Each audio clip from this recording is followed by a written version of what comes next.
U.S. lawmakers have avoided a partial shutdown of Homeland Security after passing the one-week funding extension just hours before a midnight deadline. The House of Representatives voted 357 to 60 in favor of the short-term bill after it had been passed in the Senate. It ensures the department's 250,000 employees will be paid while a longer-term funding agreement is discussed. It will now be signed by President Barack Obama, who said he would back a short-term deal to avert a shutdown. The two-thirds majority vote was reached about 2 hours before the midnight 5 o'clock GMT Saturday deadline. Earlier, Republicans had rejected a similar 3-week extension after provisions against President Obama's immigration plan were dropped. The one-week deal was backed by a majority of Democrats despite many of them voting against the earlier bill in the hope that a longer-term deal could be agreed. The move came shortly after President Obama had spoken by phone to Democratic leaders in a bid to avert the partial department closure. The Department of Homeland Security is responsible for securing U.S. borders, airports and coastal waters. About 200,000 essential department employees would have continued to work without pay if the agency's funding had not been secured. Effects of a Homeland Security shutdown.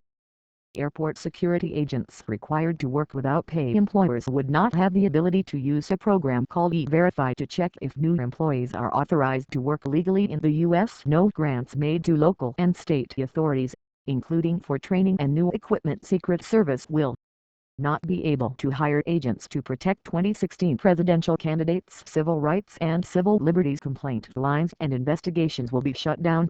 Some Republicans had wanted to use the funding of the department, which includes immigration officials, as a bargaining chip to force President Obama to end policies on immigration. Last November, Mr. Obama used his executive powers to protect about 5 million undocumented immigrants from deportation. Republicans say Mr. Obama overstepped his powers in doing so.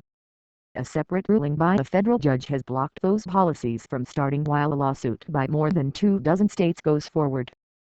Some Republican senators had expressed a desire to fight the execution actions in the courts, rather than threaten the department's funding. The BBC's Naomi Brimley in Washington says many on Capitol Hill feared a public backlash if the funding had been thrown into doubt at a time of fears about lone wolf terrorists. On Thursday, Homeland Security Secretary Jeh Johnson urged Congress to pass full funding.